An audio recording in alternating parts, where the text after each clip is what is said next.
নমস্কার, আমি অরিত্র আর তোমরা শুনছো সারপ্রাইজিং টেলস। সারপ্রাইজিং টেলসের সমস্ত গল্প শুনতে এখনই সাবস্ক্রাইব করো আমাদের ইউটিউব চ্যানেল এবং পাশে থাকা বেল আইকনটা প্রেস করে দিতে ভুলো না। আজ তোমাদের নিয়ে যাব কেরালার এক সুদূর গ্রামে। কোন নৃশংসতার সাক্ষী এই গ্রাম? কোন বিভীষিকা লুকিয়ে আছে এখানে? সেই বিভীষিকা কি আবার ফিরে এসেছে কালচক্রের ফেরে? জানতে হলে শুনতে থাকো বৈশম্পায়ন দাসের গল্প অথিরাপল্লীর বিভীষিকা। গল্প পাঠে এবং গল্পের সূত্রধার আমি অরিত্র। তাহলে চলো শুরু করা যাক আজকের গল্প।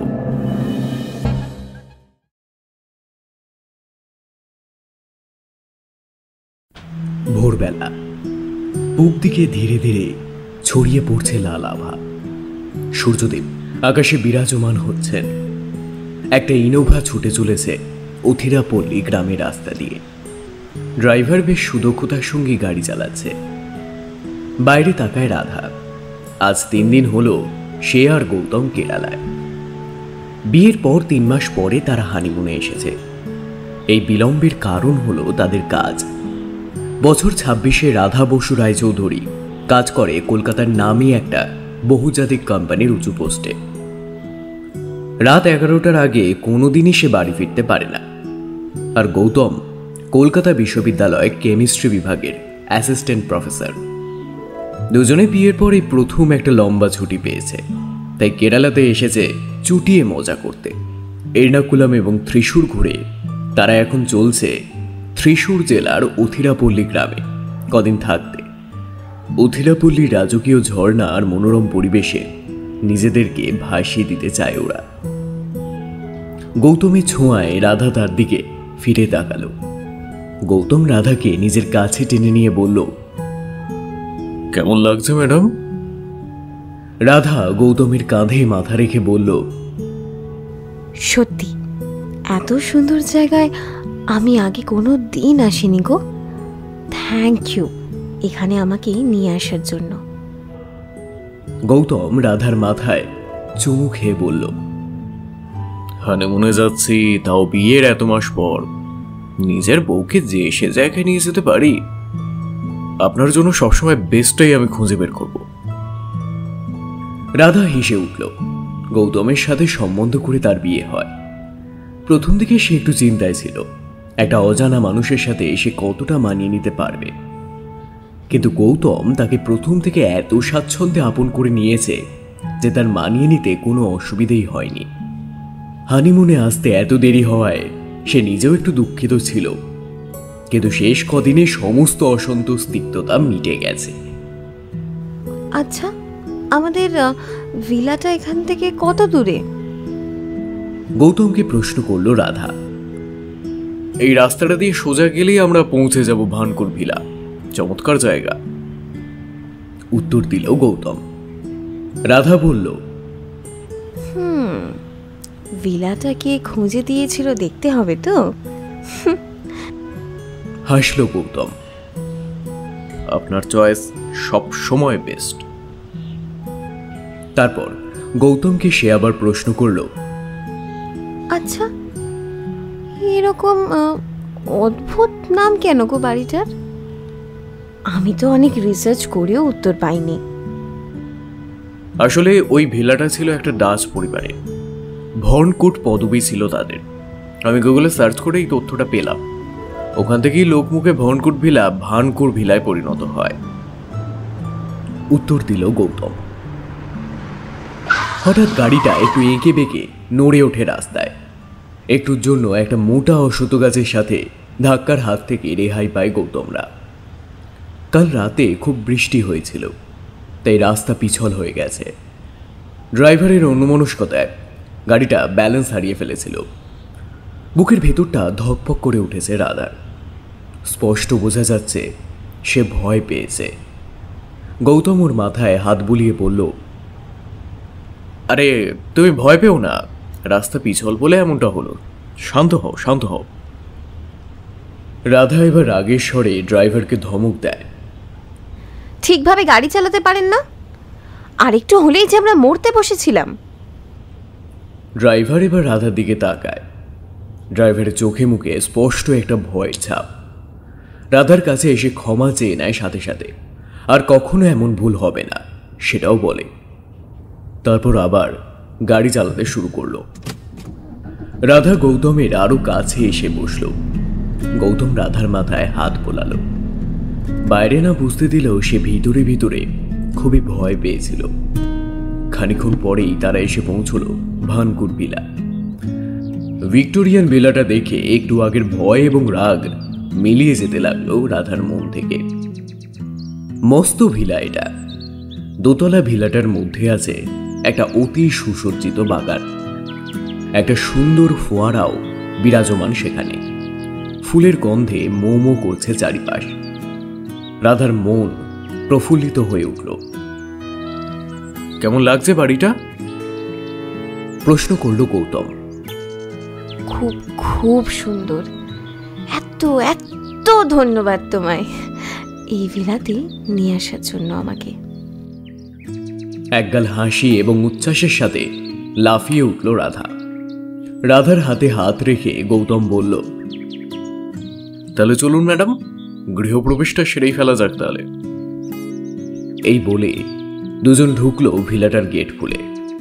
এই ভিলাতে থাকার আবদার ছিল একটা লোকাল হাউজিং কোম্পানির এজেন্টের থেকে। বাড়িটা তাই বেশ কয়েকদিনের জন্য ভাড়া নিয়েছে গৌতম।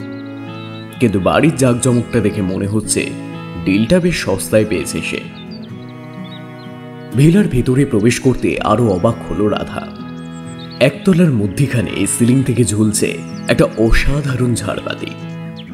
হলের এক কোণে রয়েছে একটা রাজকীয় ডাইনিং টেবিল। কিচেনটাও সুন্দর। ব্রিটিশ আমলের সোফা আছে হলে। সব মিলিয়ে রাধার মনে হলো তারা যেন 100 বছর পিছনে ফিরে এসেছে।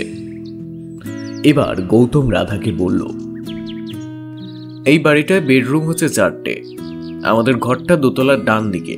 চলো ঘরে যাওয়া যাক, দুজনেরই আমাদের বিশ্রাম প্রয়োজন। রাধা গৌতমের কথায় সায় দিল। হ্যাঁ চলো, খুব টায়ার্ড লাগছে। গত দুদিনে যা ঘোরাঘুরি করেছি আমরা, একদিন বিশ্রাম না নিলে আর হচ্ছে না। সিঁড়ি দিয়ে দোতলায় উঠতে উঠতে গৌতম হেসে বলল, আরে ম্যাডাম, আমরা আজকেও বেরোবো। এখানে কত কিছু দেখার আছে তুমি জানো। প্লিজ, আমি আজ পারবো না। কাল বেরোই আমরা, প্লিজ প্লিজ প্লিজ। গৌতমকে জড়িয়ে ধরে মিনতি করল রাধা। হাসি মুখে গৌতম বলল, বেরোতে হবেই যে ডার্লিং, কিন্তু ঠিক আছে, আমরা না হয় বিকেল নাগাদ বেরোবো। সন্ধ্যের মধ্যে বাড়ি ফিরে আসবো, কেমন? মেকি রাগী দৃষ্টিতে কিছুক্ষণ তাকিয়ে থেকে তারপর মুখ বেঁকিয়ে রাধা উত্তর দিল, জো হুকুম। দোতলায় উঠে সবকটা ঘরের পাশ দিয়ে হেঁটে যাচ্ছিল রাধা এবং গৌতম। 3টে ঘরের চাবি গৌতমের কাছে আছে। শুধু একটা ঘরের চাবি সেই হাউজিং এজেন্ট তাদের দিতে পারেনি। ঘরটার নাম গেলুক ঘর। গেলুক মানে ডাচ ভাষায় খুশি। এজেন্টটা বলেছিল ওই ঘরটার চাবি বহুকাল আগে হারিয়ে গেছে, আর ওই ঘরটা নাকি এমনিও বাসযোগ্য নয়। নিজেদের ঘরের সামনে এসে দাঁড়ালো রাধা এবং গৌতম। তারপর গৌতম চাবি লাগিয়ে ঘরটা খুলে ফেলল। ঘরের ভিতরে ঢুকে দুজনেই অবাক। বিরাট একটা বিদেশি খাট ঘরের মাঝখানে। টিউবলাইট হোল্ডারটাও খুবই সুন্দর। সত্যি ভানকুর ভিলা তাদের তাক লাগিয়ে দিয়েছে।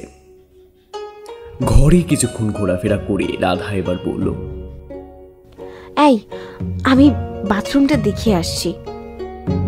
হ্যাঁ নিশ্চয়ই, ওটাই তো সব থেকে বেশি গুরুত্বপূর্ণ ম্যাডাম। যান, চেক করে আসুন। একটা বাঁকা দুষ্টুমি মেশানো হাসি হেসে রাধাকে বলল গৌতম। ধ্যাত, তুমিও না? দাঁড়াও, দেখে আসি। মুখ বেঁকিয়ে বলল রাধা। তারপর সেও চলে গেল বাথরুম। গৌতম জামা কাপড় পাল্টে শটান লম্বা হলো বিছানায়। যেটা কেউ জানলো না আর কোনোদিন জানতেও পারবে না, সেটা হলো গেলুক ঘরের দরজা ধীরে ধীরে আপনা আপনি খুলে গেল। অন্ধকার ঘরের মধ্যে থেকে একটা হাড় কাঁপানো শীতল হাসির শব্দ খুব ক্ষীণভাবে ভেসে এলো। দুটো চোখ আঁধারে জ্বলে উঠল। আবার দরজাটা ধীরে ধীরে বন্ধ হয়ে গেল। বিকেলবেলায় লাঞ্চ করে হাঁটতে বেরোলো রাধা এবং গৌতম। প্রকৃতি কিন্তু এরই মধ্যে নিজের ভুল পাল্টে ফেলেছে। আকাশটা বেশ কালো হয়ে এসেছে, মাঝে মাঝে ঝোড়ো হাওয়াও দিচ্ছে। ভিলাটা থেকে 15 মিনিট সোজা হাঁটলে গ্রামের মোড় পড়ে। গ্রামের কেন্দ্রস্থল হওয়ায় ওই জায়গাটা বেশ জমজমাট। হাঁটতে হাঁটতে ওই মোড়ের মাথায় এসে পৌঁছল রাধা এবং গৌতম। অনেক দোকান চোখে পড়ল নবদম্পতি। বেশ কিছু ফাস্টফুড কোর্টও দেখতে পেল রাধা। একটা দোকানে বিভিন্ন রকমের হাতের কাজের জিনিস বিক্রি হচ্ছে। মোড়ের একটা কোণে কিছু যুবক যুবতী মালায়ালাম সিনেমার গান গাইছে এবং গিটার বাজাচ্ছে। সত্যি অথিরাপল্লীর মধ্যে একটা আলাদা ব্যাপার আছে। ওই বেকারিটায় চলো, একটা বেকারিকে দেখিয়ে বলল গৌতম। রাধা দেখল সেদিকে। বেশ ছিমছাম দেখতে বেকারিটা।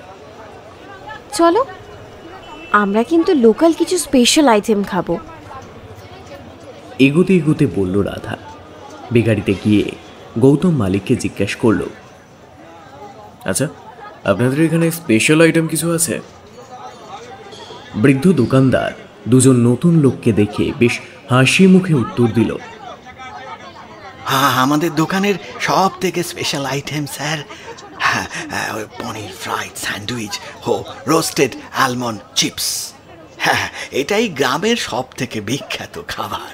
বড় বড় নেতা অভিনেতা সবাই এখানে এসে জন কুট্টির মানে আমার দোকানের এই স্পেশাল আইটেম খেয়েই ফিরেছে। রাধা হেসে বলল, বাবা, এত অসাধারণ খেতে নাকি? জন কুট্টি নিজের চশমাটা নাকের ডগায় নামিয়ে বলল, চেখেই দেখুন না ম্যাডাম। আচ্ছা, বেশ বেশ, আমাদের দুজনের জন্য 2 প্লেট নিয়ে আসুন। জন কুট্টিকে বলল গৌতম। দোকানদার তার এক কর্মীকে বলল নতুন খদ্দেরদের জন্য পনির ফ্রাইড স্যান্ডউইচ এবং রোস্টেড আলমন্ড চিপস নিয়ে আসতে। রাধা ও গৌতম দুটো চেয়ারে বসল। জন কুট্টি এবার গৌতমকে লক্ষ্য করে প্রশ্ন করল, কোথা থেকে আসা হচ্ছে? এই গ্রামে তো আগে দেখিনি আপনাদের। আমরা কলকাতা থেকে আসছি, এখানে হানিমুনে এসেছি, উত্তর দিল গৌতম। বৃদ্ধ দোকানদার স্মিত হেসে উঠল। হানিমুন, বিয়ের পরে এই সময়টাই শ্রেষ্ঠ সময়। তারপর আস্তে আস্তে সব একদম ফিকে হয়ে যায়। হ্যাঁ, একদম ফিকে। জন কুট্টি আফসোসের সুরে শেষ কথাগুলো বলল। রাধা গৌতমের দিকে তাকিয়ে মুচকি হেসে উঠল। কিছুক্ষণ পরেই খাবার চলে এলো। নবদম্পতি তো জন কুট্টির স্পেশাল আইটেম খেয়ে প্রশংসায় পঞ্চমুখ। অসাধারণ খেতে মিস্টার জনকুট্টি। খেতে খেতে মন্তব্য করল রাধা। গৌতমও সেই কথায় সায় দিয়ে বলল, আপনার এই আইটেম স্বয়ং আমেরিকার প্রেসিডেন্ট পর্যন্ত আয়েশ করে খাবে, একদম 10-এ 10। এত প্রশংসায় জন কুট্টি গদগদ হয়ে গেল। Thank you so much sir, thank you. সে বলল দুজনকে। খাওয়া দাওয়া শেষ করে বিল মেটাচ্ছিল গৌতম। এমন সময় জন কুট্টি গৌতমকে জিজ্ঞাসা করল, আপনারা কোথায় উঠেছেন? এখানে তো 2-3টে ভালো হোটেল আছে। গৌতম উত্তর দেওয়ার আগেই রাধা উত্তরটা দিল, আমরা ভানকুর ভিলায় থাকছি। হঠাৎ তারও স্বরে আশেপাশে কোথাও একটা বাজ পড়ল, সঙ্গে ছাড়ল ঝোড়ো হাওয়া। রাধা ভয় পেয়েছে পরিবেশের এই আকস্মিক ভোল বদলে, সেটা তার মুখ দেখেই পরিষ্কার বোঝা যাচ্ছে। কিন্তু গৌতমের দৃষ্টি তখন জন কুট্টির মুখের দিকে। বৃদ্ধ দোকানদারের মুখটা নিমিষের মধ্যে কেমন যেন ফ্যাকাশে হয়ে গেছে। তার মুখে ঝরে পড়ছে তীব্র এক আতঙ্কের ছাপ। পরক্ষণে নিজেকে স্বাভাবিক করার চেষ্টা করতে করতে বলল জনকুট্টি। বাপ বাপ পানকুর ভিলা, ও ওখানে আপনারা কি করে থাকতে মানে কি কি কিভাবে থাকতে পেলেন? গৌতম হেসে বলল, কেন, ওটা একটা লোকাল এজেন্টের থেকে ভাড়া নিয়েছি। 3 দিন থাকবো, দিয়ে আবার ফিরে যাবো এর্নাকুলাম। কেন, কোনো অসুবিধা আছে নাকি? বৃদ্ধ যেন খুব সংকুচিত হয়ে উঠল। কিছু একটা বলতে গিয়েও যেন সে বলতে পারছে না। জনকুট্টির এই অকস্মাৎ আচরণ পাল্টে যাওয়াটা নাড়া দিল রাধাকে। উৎসুক কণ্ঠে সে জিজ্ঞাসা করল, কি হয়েছে মিস্টার জনকুট্টি? আপনি এমন করছেন কেন? ভানকুর ভিলায় আমরা থাকছি তা শুনে এত চিন্তিত হয়ে পড়লেন কেন আপনি? জনকুট্টি নিচু কিন্তু গম্ভীর কণ্ঠে উত্তর দিল, ভিলাটায় না উঠলেই পারতেন ম্যাডাম। ওই ওই ভিলাটা ভালো নয়, অনেক অনেক অমঙ্গলের সাক্ষী ওই ভিলা। রাধা অবাক হয়ে গেছে। সে এবার প্রবল উৎসুকভাবে জিজ্ঞেস করল, কি বলছেন আপনি? কি অমঙ্গলের কথা বলছেন আপনি? ওই ভিলার ব্যাপারে আপনি কি জানেন? বৃদ্ধ দোকানদার উত্তর দিতে যাচ্ছিল, কিন্তু এমন সময় সজোরে একটা বাজ পড়ল। বিদ্যুৎ গর্জে উঠল আকাশে। গৌতম রাধার হাত ধরে বলল, এই চলো, আমাদের এক্ষুনি ভিলায় ফিরতে হবে। যে কোনো মুহূর্তে বৃষ্টি ঝেঁপে নামবে, ছাতাও আনিনি সঙ্গে। চলো চলো। রাধা বলে উঠল, কিন্তু এই লোকটা কি বলছিল এই ভিলার ব্যাপারে? আরে ধুস, বাদ দাও তো, পুরো ভীমরতি হয়েছে। ওর ফালতু গল্প শুনতে বসলে আমরা জ্বরে পড়ব। চলো, আমরা ভিলায় ফিরি জলদি। বিরক্তির সাথে বলল গৌতম। এরপর রাধাকে আর কোনো কথা বলতে না দিয়ে প্রায় টেনে নিয়ে দোকান থেকে বেরিয়ে যায় গৌতম। জনকুট্টি দেখতে থাকে একভাবে তাদের। ভালো লাগছে না তার। এত বছর পরে আবার এখানে এসেছে এক দম্পতি। আবার কি শুরু হবে সেই মরণ খেলা? উথিরাপল্লীর মাটি কি আবার রক্তে লাল হবে? সেই অভিশাপ কি আবার নেমে আসবে? এইসব ভাবতে ভাবতে মনটা কেঁপে উঠেছে জনকুট্টির। অন্ধকার নেমে আসছে পাহাড়ি এই গ্রামের বুকে। খানিকক্ষণ পরেই ঝমঝমিয়ে বৃষ্টি নামল। ডিনার সেরে ফেলেছে রাধা এবং গৌতম। রাধা পর্ক কারি এবং ফ্রাইড রাইস বানিয়েছিল ডিনারের জন্য। আইস করে বউয়ের রান্না খেয়েছে গৌতম, আর এখন আইসক্রিম খাচ্ছে দুজনে। কিন্তু সেই সন্ধে থেকে মনটা খুঁতখুত করে চলছে ওদের। এই ভিলার ব্যাপারে কি বলতে চাইছিল জনকুট্টি? কেন তাকে অত ভয়ার্থ লাগছিল? অনেকগুলো প্রশ্ন ঘুরছে রাধার মনে। জাস্ট অসাধারণ হয়েছে রাধা। এরকম যদি আমাকে খাওয়াতে থাকো তাহলে আমাকে আর দেখতে হবে না। হাসতে হাসতে মন্তব্য করল গৌতম। রাধা কিন্তু শুনতে পেল না। সে তখন নিজের চিন্তার দুনিয়াতে হারিয়ে গেছে। গৌতম রাধার হাতে হাত রেখে এবার বলল, এই কি হয়েছে বলো তো তোমার? শুনতে থেকে দেখছি একটা কি ভেবে যাচ্ছ, তো কি এত ভাবছো শুনি? রাধার সম্বিত ফিরল গৌতমের কথায়। মানে আমি না যেন জনকুট্টির বলা কথাগুলো ভাবছিলাম। কি অমঙ্গল আছে এই বিলাতে? কেন আমাদের এখানে থাকার বিরুদ্ধে সাবধান করছিল? উত্তর দিল রাধা। গৌতম এবার শান্ত কিন্তু দৃঢ় স্বরে বলল, বাড়ি কেমন সেটা নির্ভর করে অনেকটা মানুষের ওপর। ভালো মানুষের হাতে থাকলে বাড়ি হয়ে ওঠে স্বর্গ, মানে পজিটিভ এনার্জির পীঠস্থান। আবার খারাপ মানুষের হাতে পড়লে সেই বাড়ি হয়ে ওঠে নরক, মানে নেগেটিভ এনার্জির কেন্দ্রস্থল। বাড়িরা অনেক কিছু সাক্ষী হয়ে থাকে, কিছু ভালো, কিছু খারাপ, কিছু খুব খারাপ।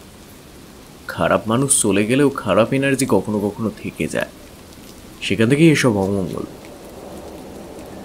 মোদ্দা কথা হলো এই ভিলা একটা খুব সুন্দর জায়গা, কারণ এখানে আমি আর আমার প্রাণের চেয়েও প্রিয় অর্ধাঙ্গিনী রয়েছে। এই বলে গৌতম চেয়ার ছেড়ে উঠে এসে সামনের চেয়ারে বসা রাধাকে কোলে তুলে নিল। কপট রাগে চেঁচিয়ে উঠল রাধা। এই এই কি হচ্ছে কি? আরে আরে ছাড়ো আমায়, বাচ্চাদের মতো করে এই লোকটা। উফ, আরে সব বাসনপত্র ধুতে হবে গো, ছাড়ো ছাড়ো। ছাড়াছাড়ির এখন তো কোনো সিন নেই ম্যাডাম, এবার একটু পজিটিভ এনার্জি ছড়ানোর সময় তো। বাঁকা হাসি হেসে উঠল গৌতম। বাবা বাবা, সারাক্ষণ শুধু এই চিন্তা না, কোথায় বউকে একটু সাহায্য করি, তা না, শুধু ফাজলামি। চোখ কপালে তুলে বলল রাধা।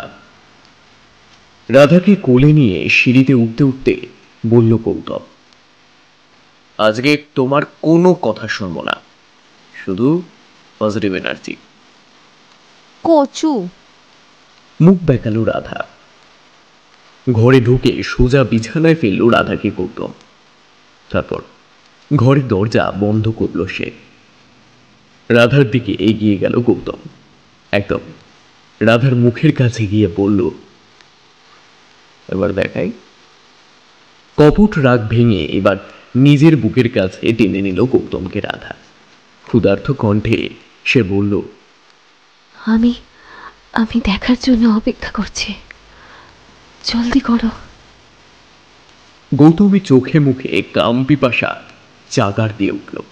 নিজের জামাটা খুলে এসে ছুঁড়ে ফেলে দিল মেঝেতে। তারপর এক টানে খুলে ফেলল রাধার গাউন। রাধা ধাক্কা দিয়ে গৌতমকে বিছানায় ফেলল। তারপর গৌতমের শরীরের উপর ঝাঁপিয়ে পড়ল হিংস্র পশুর মতো। চুম্বনে আর নখের আঁচড়ে ফালাফালা করে দিতে লাগলো সে গৌতমের সারা শরীর। তারপর ধীরে ধীরে গৌতমের পৌরুষত্বকে মুষ্টিগত করল সে। একটা বাঁকা হাসি হাসল রাধা। গৌতম হেসে উঠল। সঙ্গে সঙ্গে শুরু হলো এক আদিম সুখের খেলা। ঘন ঘন নিঃশ্বাস এবং সুখের পুঙানি ছেড়ে চলেছে গৌতম। রাধার চুল ধরে এবার টেনে তুলল গৌতম, তার সাথে মিলিত হল। রাধা আনন্দে চেঁচিয়ে উঠল। বাইরে বিদ্যুৎ চমকাচ্ছে, মুষলধারে বৃষ্টি হয়ে যাচ্ছে, আর এই দিকে এক আদিম খেলায় মেতে উঠেছে নবদম্পতি। হঠাৎ সজোরে কোথাও একটা বাজ পড়ল। এদিকে রাধার সুখের বাঁধ ভাঙল। ধর্মরিয়ে একে অপরের উপর পড়ল দুজন। আদিম খেলার জবনিকা পতন ঘটল। রাধাকে জড়িয়ে শুয়ে আছে গৌতম। প্রায় রাত 10টা বাজে। খিলখিলিয়ে হাসি মজা চলছে স্বামী স্ত্রীর মধ্যে। এমন সময় গৌতমের ফোনটা বেজে উঠল। গৌতম দেখল মা ফোন করেছে। ফোনটা রিসিভ করলো সে। হ্যালো মা, কি করছো তুমি? প্রশ্ন করলো গৌতম। থাক, আর অত ভালো মানুষ সাজতে হবে না, একবারও আজকে ফোন করিসনি তুই। রাগী কণ্ঠে উত্তর দিলেন চারুলতা দেবী। ফোনটা স্পিকারে থাকায় সব কথা শুনতে পাচ্ছিল রাধা। সে মুচকি হেসে উঠল। আপনার ছেলে খুব বদমাশ হয়েছে মা, ওকে ভালো করে বকা দিন। কটমট করে তাকালো রাধার দিকে গৌতম। ফোনের অপর প্রান্ত থেকে চারুলতা বললেন, তুই চিন্তা করিস না মা, ও আচ্ছা করে বকা খাবে আজ। গৌতম এবার কাঁচুমাচু কণ্ঠে বলল, এরকম একসাথে আমায় তোমরা ঘিরে আছো, এটা কিন্তু একদম ঠিক নয়। তোমাদের জন্য এত করি আর তোমরাই আমাকে এমন করছো। চারুলতা এবার হেসে উঠল। বোকা ছেলে আমার, তোর উপর রাগ করতে পারি?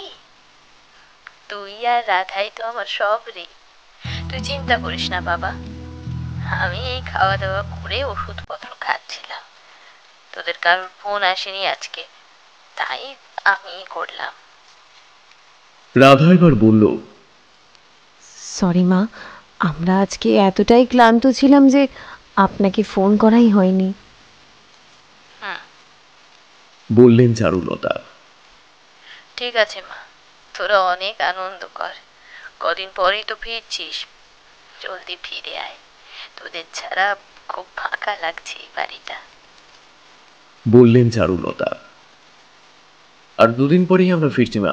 আচ্ছা মা, এবার রাখি, তুমি ভালো থেকো, বলল গৌতম। আচ্ছা বাবা, তোরা ভালো থাকিস। এই বলে ফোন কেটে দেয় চারুলতা দেবী। রাধা আবার গৌতমকে জড়িয়ে ধরে শুয়ে পড়ে। বাইরে বৃষ্টিটা অনেকটাই কমেছে। গোটা ঘর জুড়ে এখন শুধুই ভালোবাসার ঘনঘটা। গভীর রাত, বৃষ্টি এখন পুরোপুরি থেমে গেছে। অথিরাপল্লীর বাতাস এখন মনোমোহিনী লাগছে। দূরে কোথাও একটা হুতুম পেঁচা ডেকে চলেছে থেকে থেকে। হঠাৎ ঘুম ভেঙে গেল রাধার। বেশ গাঢ় ঘুমে ঢলে পড়েছিল সে, কিন্তু ঘুমটা ভাঙল তার হঠাৎ তেষ্টায়।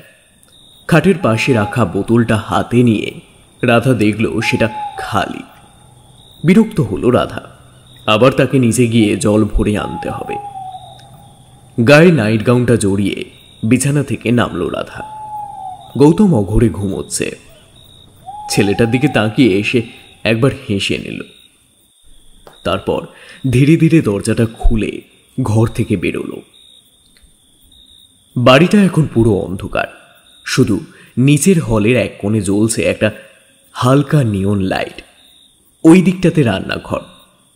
রাধা সিঁড়ি দিয়ে নেমে রান্নাঘরে পৌঁছল। সে জল ভরছিল। এমন সময় একটা শব্দ কানে আসে তার, বুটের শব্দ, যেন কেউ হেঁটে চলেছে তার পিছন দিয়ে। শটান পিছনে ফিরে তাকালো রাধা। কই, কেউ কোথাও নেই। হলটা আগের মতোই ফাঁকা। বাইরে ঝিঝি একটানা ডেকে চলেছে। রাধার দু চোখ ভালো করে মেপে নিল গোটা হলটাকে। চারিদিক শুধু অন্ধকার আর নিস্তব্ধ। তাহলে কি সে ভুল শুনল? আর ভাবল না রাধা, নিশ্চয়ই সে ভুল শুনেছে। জলের জার নিয়ে রাধা দ্রুত পায়ে দোতলায় উঠতে লাগলো। দোতলায় উঠে নিজেদের ঘরের দিকে এগোতে যাবে এমন সময় তার চোখ পড়ল গেলুক ঘরের দরজায়। আরে, ঘরটার দরজা যে খোলা! অবাক হয়ে গেল রাধা। এই ঘর তো বন্ধ আছে এতদিন ধরে। এটার চাবিও তো গৌতমের কাছে নেই। তাহলে এই ঘর খুলে গেল কিভাবে? কোনো এক মন্ত্র বলে রাধা গেলুক ঘরে ঢুকে গেল। ঘরটা অন্ধকারে আচ্ছন্ন। বাইরে আবার ঝড় শুরু হয়েছে। মাঝে মধ্যে বিদ্যুতের ঝলকে ঘরের কিছু কিছু জিনিসপত্র দেখা যাচ্ছে।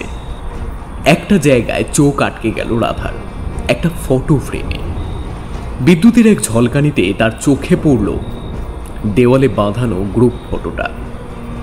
একজন শ্বেতাঙ্গ লোক এবং একজন মহিলা। সঙ্গে সঙ্গে রাধা অনুভব করল তার কাঁধের ওপর গরম নিঃশ্বাস পড়ছে। তার মনে হলো গৌতম এসে পড়েছে এই ঘরে। কিন্তু কিন্তু পেছনে ফিরে তাকাতেই তার সর্বাঙ্গ ভয় কাঠ হয়ে গেল। রাধার মুখোমুখি দাঁড়িয়ে আছে একটা কালো অবয়ব। সেটা নীল চোখ দুটো আগুনের গোলার মতো জ্বলছে। হাড় হিম করা একটা শীতল হাসি হেসে বলে উঠল সেই অবয়ব,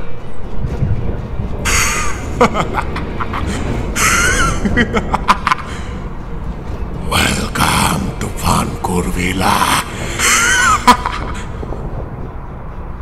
আর পারল না রাধা। সে চোখ বুজে তারস্বরে চিৎকার করে উঠল, গৌতম, বাঁচাও গৌতম! রাধার চিৎকারে এক ঝটকায় ঘুম ভেঙে গেল গৌতমের। রাধা তার পাশে নেই। কোথা থেকে চেঁচাচ্ছে সে?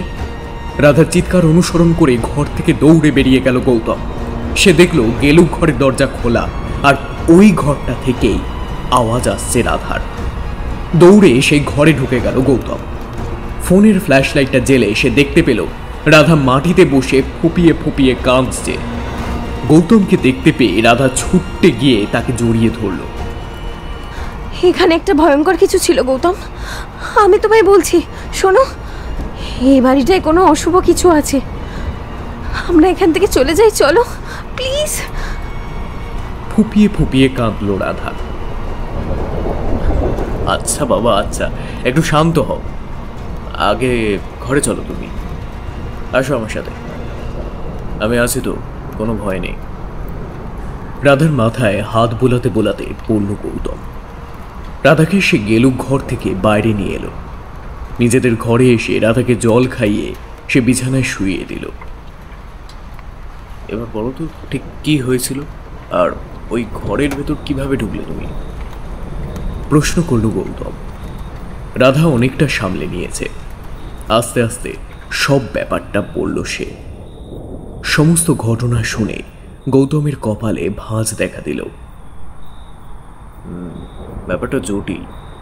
আচ্ছা, তুমি আপাতত ঘুমিয়ে পড়ো, কাল আমরা দেখছি কি করা যায়, বলল গৌতম। রাধা গৌতমের হাত চেপে ধরে কাঁচুমাচু হয়ে বলল, এই বাড়িতে কিছু আছে গৌতম, আমি তাকে দেখেছি, ফিল করেছি। প্লিজ আমরা এখান থেকে চলে যাই না? এখন তো বেরোনো যাবে না, বোঝার চেষ্টা করো। তুমি আমার একটু কথা শোনো, আজ ঘুমিয়ে পড়ো, কাল আমরা একটা সিদ্ধান্ত নেব। আমি কথা দিচ্ছি, তেমন হলে আমরা কালকে এর্নাকুলামে ফিরে যাব। রাধার মাথায় হাত বুলিয়ে বলল গৌতম। রাধা এবার খানিকটা বাধ্য হয়ে হ্যাঁ জানালো। কিছুক্ষণের মধ্যে রাধা ঘুমিয়ে পড়ল। রাধা ঘুমোতেই খুব সন্তর্পণে তার পাশ থেকে উঠে ঘর থেকে বেরিয়ে গেল গৌতম। সে এগিয়ে গেল গেলুক ঘরের দিকে। গৌতম বাইরে থেকে দেখতে লাগলো ঘরটাকে। ঘরের দরজা খোলাই আছে, ভিতরটা এখনো জমাট বাঁধা অন্ধকার। গৌতম এখনো বুঝতে পারছে না কি করে এই ঘরের দরজা খুলল। কোনো যুক্তি সে খুঁজে পাচ্ছে না। ঘরের মধ্যে প্রবেশ করার একটা প্রবল ইচ্ছে জাগার দিয়ে উঠল হঠাৎ গৌতমের মনের মধ্যে। ঘরের মধ্যে পা রাখতে যাবে এমন সময় সে থেমে গেল। তার মনের মধ্যে কিছু একটা নাড়া দিয়ে উঠল। পিছিয়ে এলো সে। ঘরের দরজাটা বন্ধ করে সে নিজেদের ঘরে চলে গেল। অনেক ভেবেও কোনো সঠিক উত্তর পেল না গৌতম গেলুক ঘর এবং রাধার ভয় পাওয়ার ব্যাপারে। এভাবে ভাবতে ভাবতে সে ঘুমিয়ে পড়ল। বাইরে আবার জোর ঝড় বৃষ্টি শুরু হলো। সকালে চোখ খুলতেই রাধা দেখল তার পাশে গৌতম নেই। ঘরের দরজা ও জানলা খোলা। বাইরে থেকে রোদ এসে ভরিয়ে তুলছে ঘরটাকে। টেবিল ঘড়ির দিকে তাকাতে রাধা দেখল 11টা বাজে। বিছানা ছেড়ে সে উঠে পড়ল। এবার বাইরে থেকে কিছু ভাঙার আওয়াজ আসছে। কি হচ্ছে দেখতে রাধা ঘর থেকে বেরোলো। বেরিয়েই সে প্রথম দেখতে পেল গৌতম গেলুক ঘরের সামনে দাঁড়িয়ে আছে এবং গেলুক ঘরের দরজা কাঁধে নিয়ে দুজন লোক চলে যাচ্ছে। গৌতমের কাছে গিয়ে হাই তুলতে তুলতে রাধা প্রশ্ন করল, এই এটা কি হচ্ছে? এই দরজাটাকে ওরা কোথায় নিয়ে যাচ্ছে? বউকে জড়িয়ে ধরে গৌতম বলল, কালকে রাতের সমস্ত ঘটনার পর আমি অনেক ভাবি। তারপর আমার এটা মনে হয় যে এই ঘরের মূল প্রবলেম হচ্ছে এই দরজাটা। তাই কিছু গ্রামের লোক আনিয়ে এই দরজাটাকে সরিয়ে দিলাম। কিন্তু দরজা সরিয়ে কি লাভ? অবাক হয়ে প্রশ্ন করল রাধা। সব বলছি, তুমি আগে ভিতরে এসো। রাধার হাত ধরে ঘরে এগিয়ে যেতে লাগলো গৌতম। দিনের আলোতে ভালো করে দেখল রাধা ঘরটাকে। ঘরের মধ্যিখানে একটা মস্ত পিয়ানো আছে, সেটাই ধুলোর মোটা আস্তরণ পড়েছে।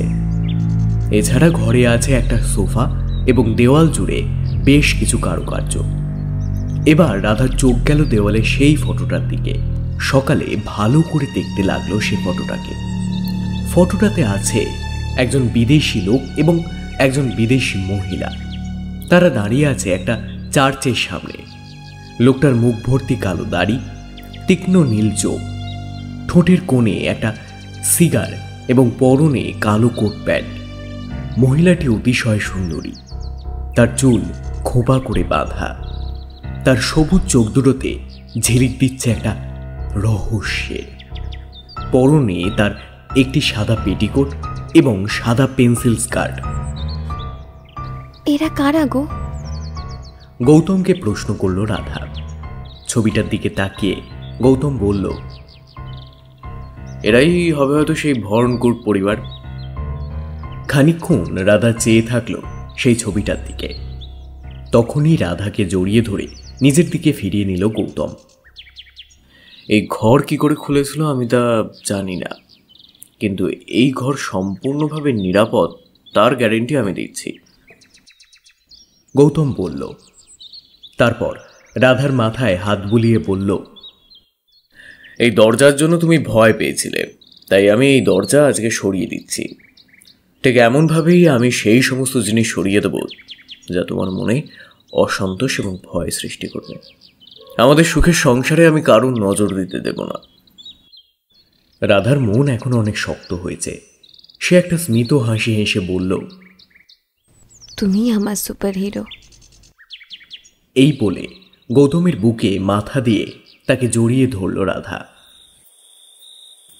সারা দুপুর গ্রামের বেশ কিছু সুন্দর জায়গায় ঘুরে সন্ধেতে অথিরাপল্লীর বিখ্যাত ঝর্ণা দেখে ভিলায় ফিরছিল রাধা এবং গৌতম। হাঁটতে হাঁটতে তারা প্রায় গ্রামের মোড়ের কাছাকাছি এসে পড়েছে। এমন সময় হঠাৎ থেমে পড়ল রাধা। গৌতম জিজ্ঞাসা করল, কি হলো, দাঁড়িয়ে গেলে কেন? রাধা এবার রাস্তার বাম দিক দেখিয়ে বলল, এই ওই দেখো, আরে ওই যে ওদিকে। গৌতম সেদিকে তাকিয়ে দেখল রাস্তার ঠিক পাশে একটা মস্ত চার্চ। খুব সুন্দর দেখতে সেটাকে। ফ্যান্টাস্টিক, আমি যে মিস করে যাচ্ছিলাম। অবাক হয়ে চার্চটাকে দেখতে দেখতে বলল গৌতম। এটাকে আমরা আগেও দেখেছি, কোথায় বলো তো? প্রশ্ন করল রাধা। আগে কই, আমার তো মনে পড়ছে না, উত্তর দিল গৌতম। আরে আজ সকালে গেলুক ঘরে ওই ছবিটা মনে নেই? ওই বিদেশি দুজনের পেছনে এই চার্চটাই তো ছিল। এবার মনে পড়ল গৌতমের। রাধা গৌতমকে বলল, এই আমরা আজ অনেক জায়গাতেই তো ঘুরলাম, চলো না বাড়ি ফেরার আগে এই চার্চটাও ঘুরে দেখি। স্ত্রীর আবদার ফেলতে পারল না গৌতম। অগত্যা তারা চার্চের ভিতরে ঢুকল। চার্চের ভিতরটা একটা স্বর্গীয় অনুভূতি দিল এই নবদম্পতিকে। লম্বা প্রেয়ার হল, আর হলের মধ্যিখানে বিরাজমান যীশু খ্রিস্ট। ভিতরের বেশ কিছু ছবি তুলতে শুরু করলো রাধা। এমন সময় একটা মানুষের আওয়াজ হলের এক প্রান্ত থেকে ভেসে এলো, তোমরা কি নতুন এখানে? রাধা দেখল হলের মধ্যে একজন বয়স্ক পাদ্রী বেঞ্চে বসে আছে। সাদা দাড়িগোফের জঙ্গলে ভর্তি তার মুখ, চোখে চশমা, চেহারা বেশ ভালো। সেই তাদেরকে প্রশ্ন করছে। গৌতম উত্তরটা দিল, আগে হ্যাঁ ফাদার, আমরা হানিমুনে এসেছি এই গ্রামে। পাদ্রী উঠে এলেন তাদের দিকে। হাসি মুখে সে বলল, আমার প্যারিসে তোমাদের স্বাগত জানাই। আমি ফাদার হেনরি চেরুনিলাম। এই বলে সে হাত মেলালো গৌতমের সাথে। রাধা একটু লজ্জিত হয়ে বলল, সরি ফাদার, আমি এভাবে বিনা অনুমতিতে ছবি তুলছিলাম চার্চের। হেসে উঠল ফাদার হেনরি। কোনো ব্যাপার না মাই চাইল্ড, ভগবানের ঘর কি লুকোনোর জন্য? আচ্ছা, তোমাদের কেমন লেগেছে বলো এই সেন্ট জেরম চার্চ? গৌতম এবার উত্তর দিল, সত্যি অপূর্ব ফাদার। জানেন ফাদার, এই চার্চটা আজ সকালেই আমরা একটা ছবিতে দেখেছি। উৎসাহী কণ্ঠে রাধা বলল। অবাক হলো ফাদার হেনরি। সে জিজ্ঞাসা করল, বটে, কোন ছবিতে দেখেছো এই চার্চকে? ভানকুরভিলা একটা ছবি আছে ওখানে, উত্তর দিল রাধা। চমকে উঠল ফাদার হেনরি। তার মুখ ফ্যাকাশে হয়ে গেল, যেন মাথায় বাজ ভেঙে পড়ল তার। ধীর কাঁপা কাঁপা গলায় সে বলল, ভানকুরভিলা? তুমি ভানকুরভিলায় কি করে গেছিলে? গৌতম এবার উত্তর দিল, আসলে ফাদার আমরা ওই ভিলাতেই থাকছি, আজ 2 দিন হলো। পরশু আমরা আবার এর্নাকুলামে ফিরে যাব। ফাদারের চোখ বিস্ফারিত। সে একটা বেঞ্চে বসে পড়ল। ফাদারের ব্যবহারের এই আকস্মিক বদলে বেশ অবাক রাধা এবং গৌতম।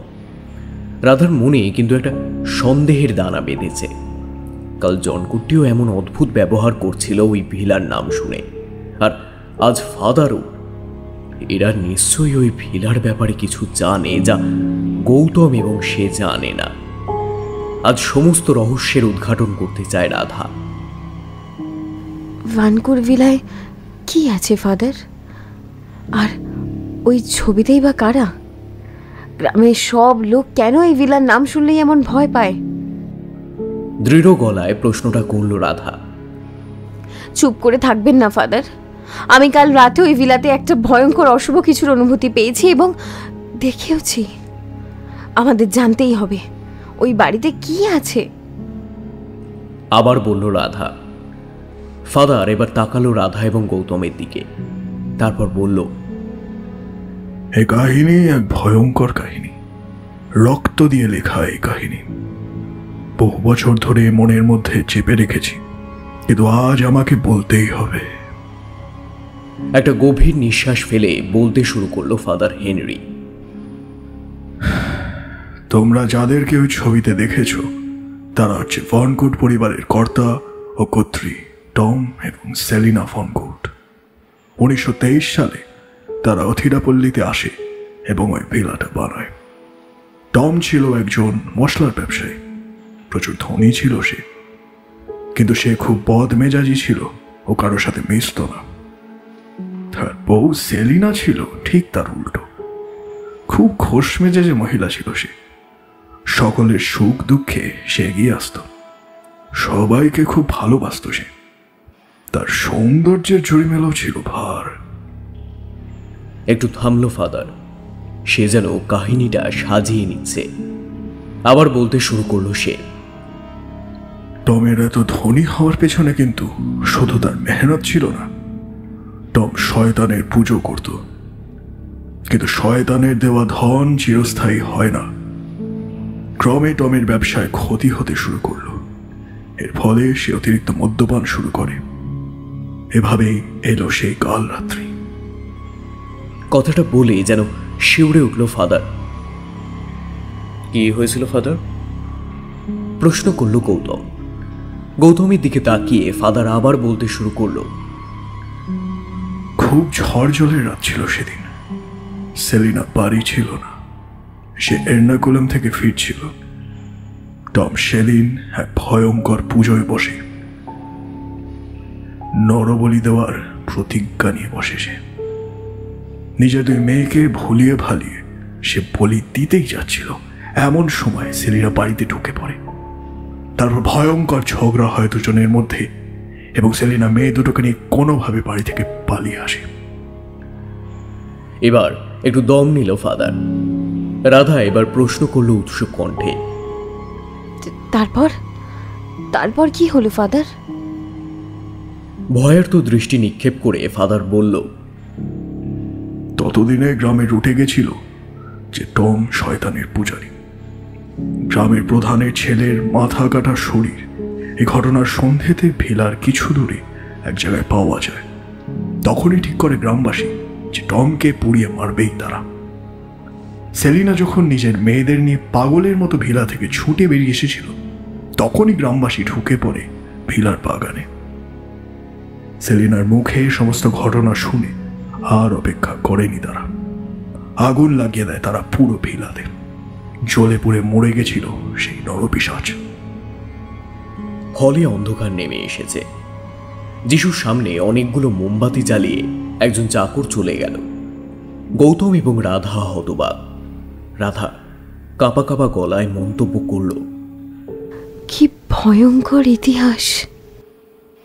রাধার দিকে মুখ ফেরালো ফাদার হেনরি। একটা বাঁকা হাসি হেসে বলল সে,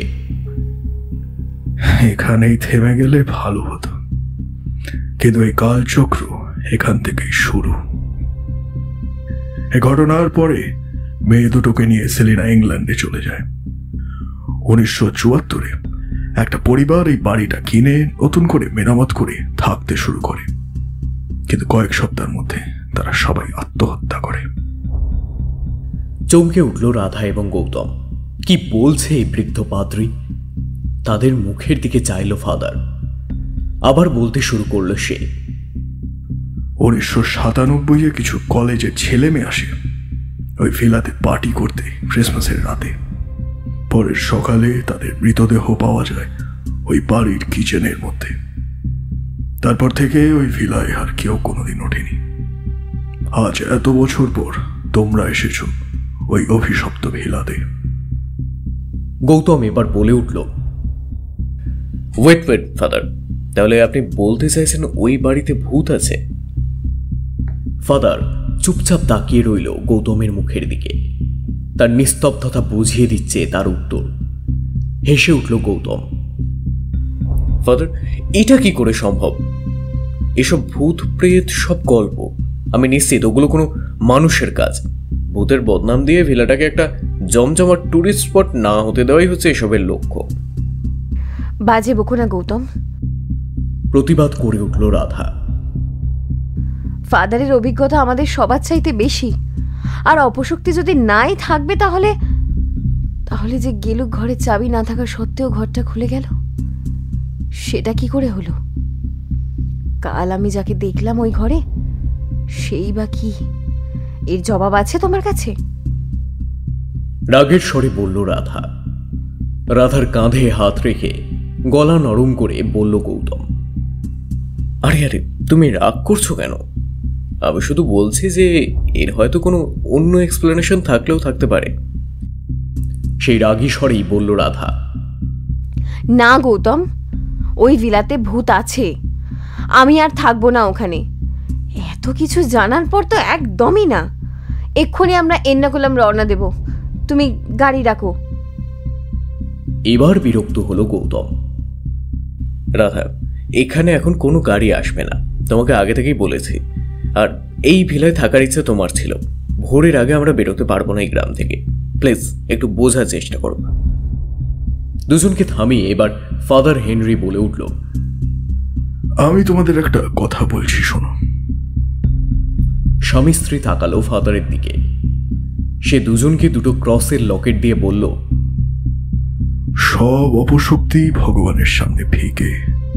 তোমরা এই লকেট দুটো কোনো মতেই গলা থেকে খুলবে না। ক্রাইস্ট তোমাদের রক্ষা করবে। আমি তোমাদের জন্য সারা রাত আজ প্রার্থনা করব। কিন্তু মিস্টার গৌতম, কাল সকালেই তুমি তোমার স্ত্রীকে নিয়ে চলে যাবে। লকেট দুটো গলায় পড়ল রাধা এবং গৌতম। গৌতম একটু বিরক্তির সাথে পড়ল। রাধা প্রণাম করল ফাদারকে। ফাদার হেনরি বলল, মে গড প্রোটেক্ট ইউ। এরপর রাধা এবং গৌতম বেরিয়ে গেল চার্চ থেকে। ফাদার হেনরি আবার বসল বেঞ্চে। তার মনটা আজ যেন কেমন কু ডাকছে। শেষ দুবার সে হেরে গিয়েছিল শয়তানের কাছে, বাঁচাতে পারেনি তরতাজা প্রাণগুলোকে। কিন্তু এই দম্পতিকে সে রক্ষা করবেই, দরকার হলে নিজের জীবন দিয়ে। মনে মনে ভগবানের নাম জপতে শুরু করল সে। গভীর রাত। রাধার কিছুতেই ঘুম আসছে না। ফাদারের বলা কাহিনী বারবার তার মাথায় ঘুরছে। নিজের মেয়ের বলি দেওয়ার চিন্তাও যে করতে পারে সে সত্যি একজন রাক্ষস। রাধা এই ভিলা থেকে শীঘ্রই চলে যেতে চায়। এই রাতটা সে কাটার অপেক্ষা করছে ভয়ার্ত চিত্তে। হঠাৎ রাধা পাশ ফিরে দেখল সেই বিছানা খালি। আরে গৌতম কোথায় গেল? সারা ঘর অন্ধকার, কোথাও নেই সে। তাহলে গৌতম কি বাথরুমে? বাথরুমের কাছে গিয়ে রাধা দেখল বাথরুমের দরজাও তো বন্ধ। এবার বেশ ভয় করতে লাগলো রাধার। রাধা দেখল ঘরের দরজা খোলা। এর মানে গৌতম বাইরে গেছে। সে মোবাইলের ফ্ল্যাশ জ্বালিয়ে ঘরের বাইরে বেরোলো। দোতলাটা কালকের থেকেও বেশি অন্ধকার। হঠাৎ তার কানে ভেসে এলো পিয়ানোর সুর। গেলু ঘর থেকে আসছে সুরটা, একটা রহস্যময়ী সুর। এবার যেন ধরে প্রাণ ফিরে এলো রাধার। পিয়ানো বাজানো গৌতমের শখ। বেটা এত রাতে পিয়ানো বাজাচ্ছে। মিটিমিটি হাসলো রাধা। সব ভয় ভুলে গিয়ে সে এগিয়ে গেল গেলুক ঘরের দিকে। রাধার দিকে পিঠ করে বসে আছে গৌতম। সে পিয়ানো বাজাচ্ছে। চুপি চুপি পায় রাধা গিয়ে পিছন থেকে জড়িয়ে ধরল গৌতমকে। কিন্তু কিন্তু এ কি? গৌতমের গা এমন ভয়ঙ্কর বরফের মতো ঠান্ডা কেন? পিয়ানো পিয়ানো থেমে গেছে। আস্তে আস্তে ঘুরতে শুরু করলো গৌতম। কিন্তু কোথায় গৌতম? রাধার সামনে বসে আছে একটা কালো অবয়ব। মুখটা মুখটা পোড়া। তার নীল চোখ জ্বলছে খিদেতে। ধারালো ধারালো সদন্ত দাঁতগুলো বেরিয়ে আসছে মুখ থেকে। রাধা আর চেঁচাতে পারল না। তার হৃদস্পন্দন থেমে যাবে যে কোনো মুহূর্তে। ঘর থেকে পালানোর চেষ্টা করতেই সোফার পায়াতে সজোরে ধাক্কা খেয়ে মেঝেতে পড়ে গেল রাধা। তার গলা থেকে ছিটকে গেল ক্রসটা। জ্ঞান হারানোর আগে রাধা দেখল সেই অবয়বটা হাসতে হাসতে তার শরীরের দিকে এগিয়ে এসেছে।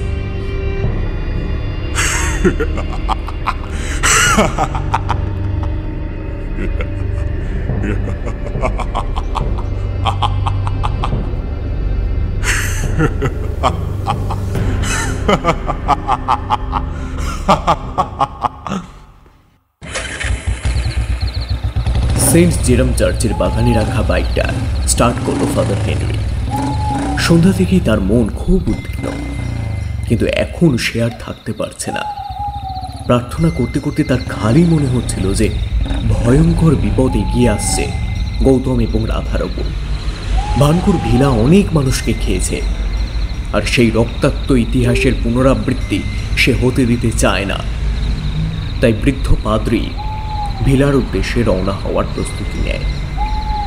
বাইকে চড়ে সে রওনা হলো ভিলার দিকে। আজ বৃষ্টি হয়নি সারাদিন। একটা গুমোট ভাব ছেয়ে আছে পরিবেশে। আকাশ মেঘাচ্ছন্ন, চারিদিক বড় চুপচাপ, যেন ঝড়ের আগে নিস্তব্ধতা। ফাদারের মনে পড়ে গেল শেষবারের কথা। কলেজের ছেলে মেয়েগুলোকে সে বাঁচাতে পারেনি। একটু চেষ্টা করলেই হয়তো সে পারত, কিন্তু আজ নিজের পুরনো ভুলকে তাকে শুধরে নিতে হবে, নাহলে আবার দুটো নির্দোষ প্রাণ অঘরে ঝরে যাবে। শুনশান রাস্তায় বাইকের গতি বাড়ালো বৃদ্ধ এই পাদ্রী। সেন্ট মাইকেল, রক্ষা করো তোমার সন্তানদের। আমেন। জোয়াল শক্ত করে বিড়বিড় করে বলল ফাদার হেনরি। সে দ্রুত গতিতে এগিয়ে চলল ভানকুর ভিলার দিকে। দূরের জঙ্গল থেকে শিয়ালের সমবেত সঙ্গীত ভেসে এলো। বাথরুম থেকে বেরিয়ে গৌতম দেখল ঘরটা একটু অতিরিক্ত অন্ধকার। সে আলো সুইচগুলো টিপল, কিন্তু একটাও আলো জ্বলল না। অবাক হলো সে। বোধহয় কারেন্ট গেছে মনে মনে ভাবল গৌতম। বিছানার দিকে তাকাতেই বুকটা ধড়াস করে উঠল গৌতমের। কোথায় রাধা? বিছানা খালি এবং পুরো ঘরও খালি। গৌতমের ষষ্ঠ ইন্দ্রিয় বলল রাধা গেলুক ঘরেই আছে। দৌড়ে গেলুক ঘরে গিয়ে পৌঁছল গৌতম। মোবাইলে ফ্ল্যাশ জ্বালালো সে, কিন্তু কোথায় রাধা? ঘরটা পুরো ফাঁকা, কোথাও কেউ নেই। এবার চিন্তায় পড়ল গৌতম। ফাদারের বলা কথাগুলো এবার মনে পড়তে লাগলো তার। একটা ভয় চেপে ধরতে শুরু করলো তাকে। ঘর থেকে গৌতম বেরোতেই যাবে, অমনি তার পায়ে একটা কিছু বাঁধল। ফ্ল্যাশটা মেঝেতে ফেলতেই তার চোখে পড়ল ক্রসের লকেটটা। এ তো রাধার লকেট। লকেটটা তুলে নিল গৌতম। এই লকেটটা খুলতে বারণ করেছিল ফাদার হেনরি। তাহলে এই লকেটটা এখানে কি করছে? রাধার উধাও হয়ে যাওয়ার সাথে সাথে এই লকেটটা এখানে পড়ে থাকার কোনো সম্বন্ধ আছে? আর ভাবতে পারছে না গৌতম। সেবার ঘর থেকে বেরিয়ে দোতলার সমস্ত ঘরে ঢুকে দেখল রাধা কোথাও নেই। হঠাৎ গৌতমের কানে একটা শব্দ এলো, যেন কেউ কিছু খাচ্ছে। গৌতম বুঝল শব্দটা নিচ থেকে আসছে। ধীরে ধীরে সে সিঁড়ি দিয়ে নামতে শুরু করলো। একটা নিয়ন লাইট টিম টিম করে জ্বলছে নিচের কিচেনের দিকে। হলে নামতেই সে দেখতে পেল রাধা তার দিকে পিছন ফিরে কিচেনের মেঝেতে বসে আছে। ওর কাছ থেকে ভেসে আসছে কিছু চেবানোর শব্দ। বুকটা কেমন কেঁপে উঠল গৌতমের। রাধার কাছে গিয়ে তার পিঠে হাত রেখে তাকে ডাকলো গৌতম। রাধা, এখানে কি করছো তুমি? রাধা আস্তে আস্তে গৌতমের দিকে ফিরল। পর মুহূর্তে গৌতমের রক্ত জল হয়ে গেল। রাধার চোখ দুটো লাল হয়ে জ্বলছে, ওর চুল এবড়ো খেবড়ো, ওর সারা মুখে লেগে আছে কাঁচা মাংস। গৌতম দেখল রাধা ফ্রিজে রাখা কাঁচা পর্ক ছিঁড়ে ছিঁড়ে খাচ্ছিল। একটা অট্টহাসিতে ফেটে পড়ল রাধা।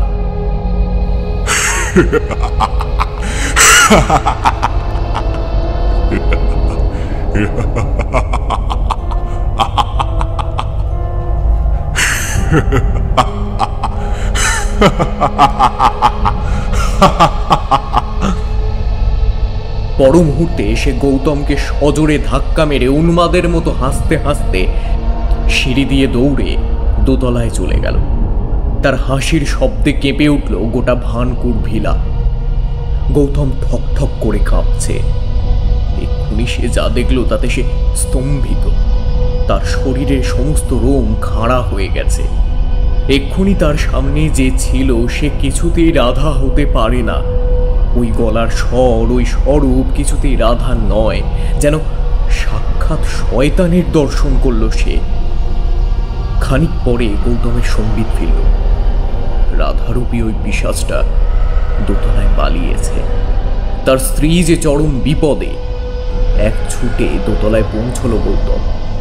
গেলুক ঘর থেকে একটা চাপা হাসির শব্দ শুনতে পেল সে। ঘরের মধ্যে অত্যন্ত আতঙ্কের সাথে প্রবেশ করল গৌতম। তার বুক কাঁপছে। ঘরে কিন্তু সে রাধাকে দেখতে পেল না। হাসির শব্দও এখন থেমে গেছে। হঠাৎ গৌতমের ষষ্ঠ ইন্দ্রিয় তাকে সজাগ করে দিল ঘরের উপরে কিছু একটা ভয়ঙ্কর দৃশ্য তার জন্য অপেক্ষা করছে। সিলিং থেকে একটা বিচ্ছিরি সুর ভেসে আসছে এবং মেঝেতে টপ টপ করে তরল কিছু একটা পড়ে চলেছে। গৌতমের জামাতেও দু এক ফোঁটা পড়ল। ওটা যে রক্ত তা ওই অন্ধকারেও বুঝতে অসুবিধা হলো না গৌতমের। আদিম আতঙ্ক যখন গ্রাস করছে গৌতমকে, আস্তে আস্তে সে ঘরের সিলিং এর দিকে তাকাতেই তার হৃৎপিণ্ড থেমে গেল। সিলিং বেয়ে নেমে আসছে রাধা, আর তার মুখ থেকে সদ্য খাওয়া কাঁচা মাংসের রক্ত ঝরে পড়ছে নিচে।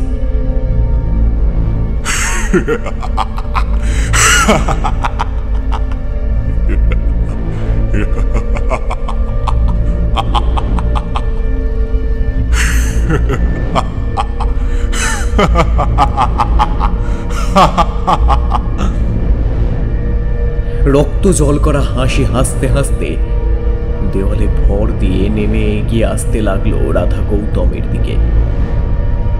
রাধা, রাধা চেঁচিয়ে উঠল গৌতম, কিন্তু কোথায় রাধা? রাধা এবার সেই ভয়ঙ্কর হিংস্র ভারী পুরুষ কণ্ঠে বলল, তোর রাধা আমার কাছে বন্দী। ওর দেহকে অপবিত্র করে আমি ছিনিয়ে নিয়ে যাব তোর কাছ থেকে চিরদিনের জন্য। তার আগে আমি নিজের খিদে মেটাবো। পরক্ষণে গৌতমের টুটি চিপে ধরল সে। বিপদের এই চরম ঘড়িতে গৌতম কোনো ক্রমে নিমিষের মধ্যে রাধার নাগাল থেকে সরে গেল। তারপর সে গেলুক ঘর থেকে পড়ি কি মরি করে ছুট লাগালো। সে ঠিক করে নিল তাকে ফাদার হেনরির কাছে পৌঁছতেই হবে যে করে হোক। সিঁড়ির কাছে যেতেই হুমড়ি খেয়ে গৌতম সিঁড়ি থেকে নিচে গড়িয়ে পড়ে গেল। ব্যথায় সে কাতরে উঠল। আহ, ও মা! মাথায় এবং পায়ে বেশ চোট লেগেছে তার। চোখও কেমন ঝাপসা হয়ে গেছে। কিন্তু সেই ভয়ঙ্কর হাসির শব্দ আবার তার কানে এলো।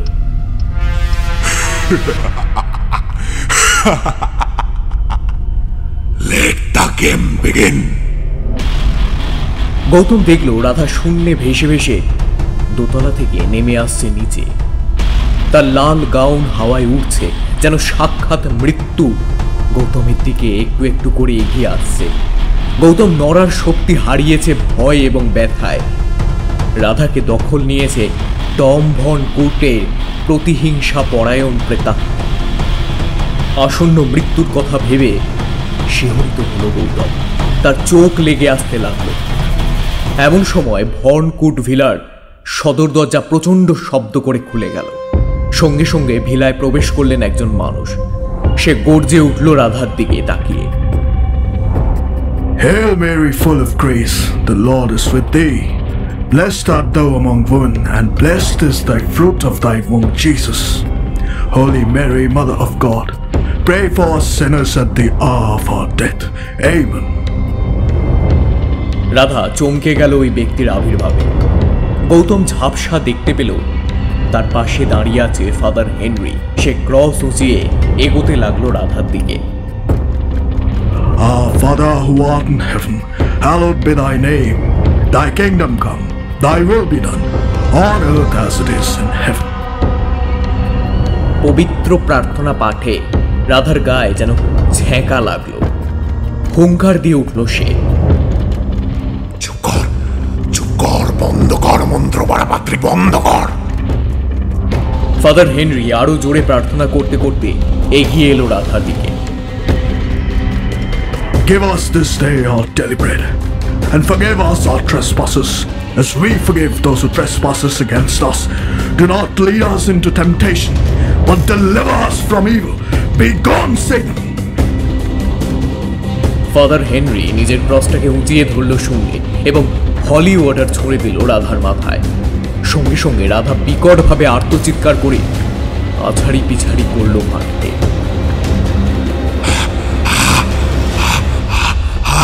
কি কষ্ট হচ্ছে। তারপরেই সে অজ্ঞান হয়ে গেল। গৌতম এতক্ষণে একটু জোর ফিরে পেয়েছে। সে আস্তে আস্তে উঠে দাঁড়িয়ে রাধার জ্ঞানহীন শরীরের দিকে তাকালো। রাধা, তোমার কি হলো? আমার হটকারিতার জন্য তোমার আজ এই অবস্থা হলো। হায় ঈশ্বর! রাধাকে জড়িয়ে কেঁদে উঠল গৌতম। ফাদার হেনরি এবার তার কাঁধে হাত রাখল। গৌতম তার দিকে ফিরে তাকালো। এখন ভেঙে পড়ার সময় নয় ভাই বয়, এখন যুদ্ধের সময়। শয়তানের সাথে লড়তে হবে তোমায়, নিজেকে এবং নিজের ভালোবাসাকে রক্ষা করতে হলে।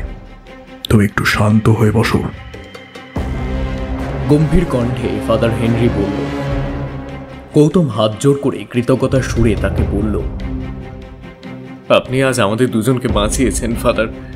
আপনাকে আমি ধন্যবাদ দিয়ে ছোট করতে পারবো না, কিন্তু আপনি এখানে কি করে এলেন? সব বলবো, আগে রাধাকে ঘরে শুয়ে দিয়ে আসো। রাধাকে নিজেদের ঘরে শুয়ে দিয়ে খোঁড়াতে খোঁড়াতে গৌতম নিচের হলে এলো। সে দেখল ফাদার একটা সিগারেট ধরিয়েছেন। ফাদারের সামনে এসে বসলো গৌতম। সিগারেট ধোঁয়া ছেড়ে এবার ফাদার বলল, আমার মন বলছিল আজ রাতেই তোমাদের উপর নেমে আসবে কোনো বিপদ। গত দুবারও এখানকার বাসিন্দাদের আমি শুধু উপদেশ দিয়েছিলাম, কিন্তু তারা সবাই বেঘরে শয়তানের শিকার হয়েছিল। তাই আজ আমি আর কোনো রিস্ক নিতে চাইনি। সোজা চলে এলাম এখানে, এবং ঈশ্বরকে ধন্যবাদ যে আমি ঠিক সময় আসতে পেরেছিলাম। ভয়ার্ত কণ্ঠে গৌতম এবার একটা প্রশ্ন করল, ফাদার, রাধা যা সব করলো ও কি?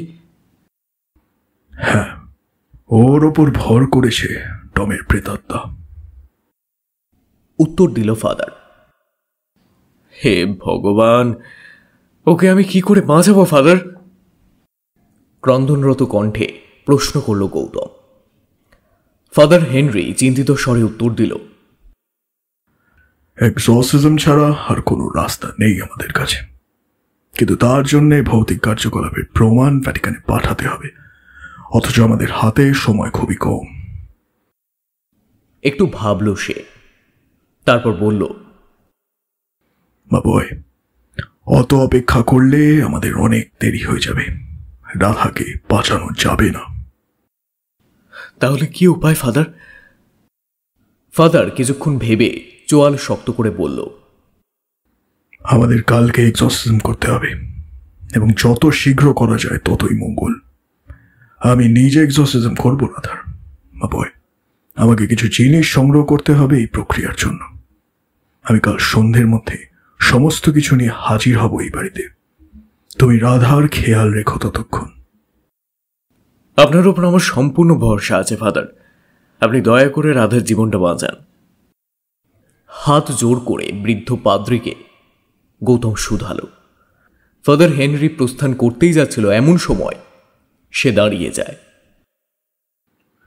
আচ্ছা, রাধার গলার ক্রসটা কই? প্রশ্ন করল সে। গৌতম তাকে বলল তখন গেলুক ঘরে সেই লকেটের পড়ে থাকার ব্যাপারটা। ভ্রু কুচকে গেল তার কিঞ্চিত। তারপর সে গম্ভীর সুরে বলল, গৌতম, তুমি চেষ্টা করবে রাধার থেকে দূরে থাকার সন্ধে অবধি। আমার মনে হয় না ওর জ্ঞান ফিরবে সন্ধ্যের আগে, কিন্তু আমি তাও তোমায় সাবধান করে দিচ্ছি, ও এখন তোমার বউ নয়, ভয়ঙ্কর প্রেতাত্মাও। ভয়ে ভয়ে মাথা নাড়ল গৌতম। আর একটা কথা, তোমাদের কাছে ক্যামেরা আছে? প্রশ্ন করল ফাদার। হ্যাঁ আছে। বেশ, তুমি ভিলার এমন কিছু জায়গায় তোমাদের ক্যামেরাগুলো লাগাও যেখান থেকে ভিলায় কোনো রকম মুভমেন্ট হলে পরিষ্কারভাবে রেকর্ড হবে। ভ্যাটিকানকে প্রমাণ দেখাতে হবে যে আমায়। নির্দেশ দিল ফাদার হেনরি। ঠিক আছে ফাদার। ভোর হচ্ছে। সূর্যের ক্ষীণ আভা মেঘের মধ্যে দিয়ে গ্রামে ছড়িয়ে ছিটিয়ে পড়ছে। বাড়িটাকে একবার আর চোখে জরিপ করে নিয়ে বেরিয়ে গেল ফাদার হেনরি। ধর্মড়িয়ে বিছানা থেকে উঠে বসল চারুলতা দেবী। তার মুখে আতঙ্কের ছাপ স্পষ্ট। একটা ভয়ঙ্কর বিশ্রী স্বপ্নে তার ঘুম ভেঙে গেছে। গলা শুকিয়ে কাঠ। পাশে রাখা বোতল থেকে জল খেয়ে শাড়ির আঁচল দিয়ে মুখ মুছে সে তৎক্ষণাৎ ফোন করল গৌতমকে। মায়ের ফোন আসতে দেখে গৌতমের মনে যেন বল এলো, কিন্তু তার সাথে এলো একটা ভয়ও। মা হার্টের পেশেন্ট। রাধার ব্যাপারটা বললে একটা ভালো মন্দ কিছু হয়ে যেতে পারে। না না, মাকে কিছু বলা যাবে না। যতটা সম্ভব সাধারণভাবে তার সাথে কথা বলতে হবে, মনে মনে ভাবল গৌতম। সে ফোন তুলল। ওপার থেকে ভেসে এলো চারুলতা দেবীর উদ্বিগ্ন কণ্ঠস্বর।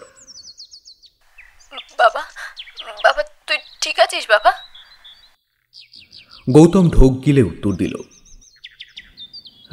হ্যালো মা, হ্যাঁ আমি ঠিক আছি। তো তুমি এত সকালে ফোন করলে, কি ব্যাপার? একটা স্বস্তির নিঃশ্বাস ফেলে চারুলতা দেবী বললেন, গৌতম, আমি একটা খুব খুব খুব বাজে স্বপ্ন দেখেছি। দেখলাম তুই আর রাধা কারোর থেকে পালাচ্ছিস। একটা ভয়ঙ্কর জীব তোদের তাড়া করছে। তারপর তোর উপর সেটা ঝাঁপিয়ে পড়ে। তখনই আমার ঘুমটা ভেঙে যায়। মায়ের এই কথা শুনে চোখে জল এলো গৌতমে। হে কি বোধহয় বলে নারীর টান। সন্তানের বিপদ সবার আগে মা টের পায়। বাবা, রাধা কেমন আছে? এবার প্রশ্ন করল চারুলতা। কাঁপা কাঁপা গলায় গৌতম উত্তর দিল, মা আমরা সবাই ভালো আছি, তুমি এসব ভেবো না। হ্যাঁ। গৌতমের আওয়াজ শুনে কেমন একটা সন্দেহ হলো চারুলতার। বাবা, তোরা সত্যি ভালো আছিস তো? সে প্রশ্ন করল। মাকে এত মিথ্যে কথা বলতে অস্বস্তি হচ্ছে গৌতমের, কিন্তু সে তাও বলল, আরে হ্যাঁ গো মা, তুমি এখন আরাম করো, আমি তোমায় আবার পরে ফোন করব, এখন রাখি। হ্যাঁ ঠিক আছে বাবা, আমি রাখি, তোরাও রেস্ট কর। এই বলেই চারুলতা দেবী ফোন কেটে দিলেন। ফোনটা রেখে ঠাকুর ঘরে গেল চারুলতা দেবী। সিংহাসনে বিরাজমান নারায়ণের বিগ্রহকে সে ষষ্ঠাঙ্গে প্রণাম করল। ঠাকুর, আমার ছেলে ও বৌমাকে রক্ষা করো সব বিপদ থেকে। ওরা আমার সব, ওদের ওপর কোনো আঘাত আসতে দিও না তুমি কখনো। মিনতি করে চারুলতা দেবী। তারপর এক মনে পূজার্চনা করতে বসে। সকাল 11টা। আজ অধীরাপল্লীকে ঘিরে আছে ঘন কালো মেঘের চাদর। গ্রামে একটা অদ্ভুত নিস্তব্ধতা নেমে এসেছে, যেন এক ভয়ঙ্কর অমঙ্গল ঘটার আগের নিস্তব্ধতা। ফাদার হেনরি চার্চের লাইব্রেরিতে বসে আছেন। তার সামনে অনেকগুলো মোটা মোটা বই এবং বেশ কিছু যান্ত্রিক সরঞ্জাম। সে এক গভীর চিন্তায় ডুবে আছে। রাত্রির ঘটনাগুলো সে একবার ঝালিয়ে নিচ্ছে, কিন্তু তার গোলমাল বাজছে বরাবর একটা নির্দিষ্ট জায়গায় এসে। তাই জন্য সে লাইব্রেরিতে এসেছে ধোঁয়াশা কাটাতে। কোথাও একটা গোলমাল আছে, বিড়বিড় করে বলল ফাদার। হঠাৎ একটা বইয়ের পাতায় তার চোখ আটকাল। পাতাটা পড়তে পড়তে ফাদারের চোখ বিস্ফারিত হয়ে গেল। সে লাইব্রেরি থেকে দৌড়ে বেরিয়ে এলো। এতদিন সে যা জানতো তা ভুল। সে যা বুঝেছে তা সঠিক হলে ভানকুর ভিলার ইতিহাসে বদলে যায়, সেটা হয়ে ওঠে আরো পাশবিক, আরো মারাত্মক।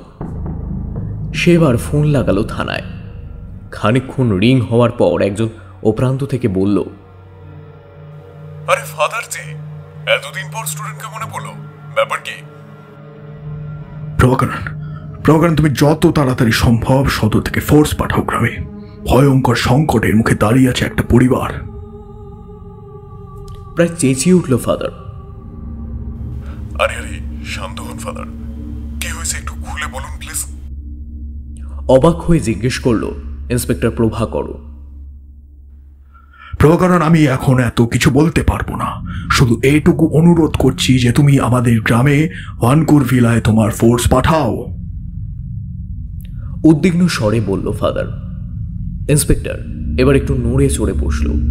সে বলল, ওকে ফাদার, আমি এক্ষুনি ওখানে ফোর্স পাঠাচ্ছি, কিন্তু এই কদিনের দুর্যোগের জন্য বন্যা পরিস্থিতি অনেক জায়গায়, রাস্তা খুব খারাপ, তাই আসতে আমাদের সময় লাগবে। ফাদার নিরাশ হলো এই কথায়, কিন্তু তাও বলল, ঠিক আছে, দেরি হোক, কিন্তু তোমরা আসো দয়া করে, এখানে খুব বিপদ। এই বলে সে ফোন কেটে দিল। বাইকের চাবি নিয়ে ফাদার দৌড়লো এবার গাড়ি বের করতে। গৌতম সারা সকাল কিচ্ছু খায়নি। এখনো তাকে গত রাতের পৈশাচিক স্মৃতিগুলো তাড়া করছে। নিজেকে দোষারোপ করে যাচ্ছে ও শুধু। রাধার কাছে যাওয়ার ইচ্ছে হচ্ছিল গৌতমের। বেশ কিছুক্ষণ ভাবার পর সে ঠিক করল সে নিজের স্ত্রীর কাছে যাবে, তাতে যা খুশি হয়ে যাক তার নিজের। গৌতম সারা বাড়িতে ক্যামেরা বসানোর জন্য সিঁড়ি দিয়ে ওপরে উঠছে, এমন সময় তার পা কিছুতে জড়িয়ে গেল। আরেকটু হলে সে সিঁড়িতে মুখ থুবড়ে পড়ে যাচ্ছিল। ভালো করে দেখল সে জিনিসটাকে। আরে এই যে একটা দড়ি, সিঁড়িতে দড়িটা এলো কোত্থেকে? বেশ অবাক হলো গৌতম। দড়িটা বেশ বড়, কিন্তু রংটা এমন যে এমনি ঝুলিয়ে দিলে কেউ বুঝতে পারবে না একটা দড়ি আছে। হঠাৎ একটা খটকা লাগলো গৌতমের। কি মনে হতে লাগলো সে সোজা গেল ঘরে ছুটে গেল। ঘরের মেঝেতে ঝুঁকে পড়ল সে। এখনো লাল দাগটা লেগে রয়েছে মেঝেতে। সকালে ভালো করে দেখে গৌতম বুঝতে পারল গত রাতে সেটাকে যে রক্ত ভাবছিল সেটা আসলে রক্ত নয়, ওটা পেইন্ট। হতভম্ব হয়ে গেল গৌতম। এটা কি করে সম্ভব?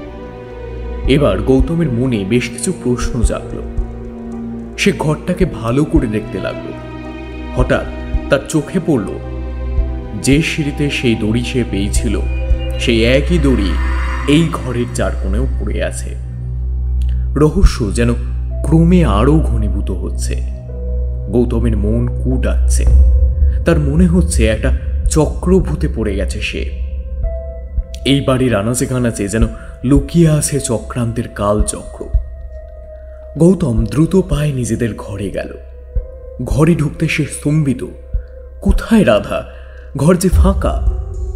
আবার গত রাতে সেই ভয় গৌতমের মনের মধ্যে চাগার দিয়ে উঠল। ছুটে সে ঘর থেকে বেরোতে যাবে, এমন সময় সে অনুভব করল ঘরে একটা অদ্ভুত সুন্দর পারফিউমের গন্ধ। এটা তো সে বা রাধা কেউই ইউজ করে না। তাহলে ঘরে কি তৃতীয় কোনো ব্যক্তি আছে? এমন সময় গৌতমের চোখ পড়ল বাথরুমের পাশে রাখা ডাস্টবিনটার দিকে। ওটার মধ্যে পড়ে আছে একটা মুখোশ। জঘন্য দেখতে মুখোশটাকে। হঠাৎ পিছনের দিক থেকে পায়ের শব্দ পেল গৌতম। সে ঘুরতে যেতেই সজোরে মাথায় একটা কিছুর বাড়ি খেল। তৎক্ষণাৎ অবচেতন হয়ে গেল সে। ফাদার হেনরি ভিলার দরজায় ধাক্কা দিতে গিয়ে দেখল দরজাটা খোলা। চিন্তিত হলো সে। বাড়িতে ঢুকল ফাদার। ভিলাটায় একটা চাপা অন্ধকার বিরাজ করছে। ভয়ঙ্কর কিছুর অগ্রিম আভাস পাচ্ছে ফাদার। গৌতম, গৌতম, আমি এসে গেছি। তোমাকে আমার অনেক কিছু বলার আছে, জলদি আসো। বলে উঠল ফাদার। কিন্তু কোথায় গৌতম? কারো সাড়া পেল না ফাদার। গৌতম, তুমি কোথায়? আবার ডাকল সে। এবারও কোনো সাড়া নেই। ফাদার খুব উদ্বিগ্ন হয়ে পড়ল। সে সিঁড়ির দিকে এগিয়ে যেতেই দরাম করে সদর দরজা বন্ধ হয়ে গেল। চমকে উঠল ফাদার। তার মনে হলো সে যেন একটা ফাঁদে আটকে পড়েছে। হঠাৎ যেন কিছু একটা সরে গেল দোতলার বারান্দা দিয়ে। কে কে ওখানে? ফাদার হাঁক দিল। গৌতম, তুমি কি ওপরে? আবার ডাকলো ফাদার। না, কোনো উত্তর নেই। ভানকুর ভিলা যেন এক মৃত্যুপুরীতে পরিণত হয়েছে। হঠাৎ ফাদার হেনরির শরীর শিউরে উঠল। কাঁধে কারো গরম নিঃশ্বাস সে অনুভব করল। পিছন ফিরতেই তার বুক কেঁপে উঠল। তার সামনে দাঁড়িয়ে আছে এক ভয়ঙ্কর মূর্তি। পোড়া মুখ, তীক্ষ্ণ জ্বলন্ত নীল চোখ, ধারালো সদন্ত বেরিয়ে আছে মুখ থেকে। তখনই মাথার একটা ভয়ঙ্কর ব্যথা অনুভব করল ফাদার হেনরি। ব্যথায় কাতরে এসে লুটিয়ে পড়ল মেঝেতে। চোখ খুলতেই সামনের সবকিছু ঝাপসা লাগলো গৌতমের। একটু ধাতস্থ হতে সে বুঝল সে গেলুক ঘরে আছে। মাথাটা খুব ব্যথা করে উঠল তার। তাজা রক্ত তার কানের পাশ দিয়ে গড়িয়ে জামায় পড়ছে।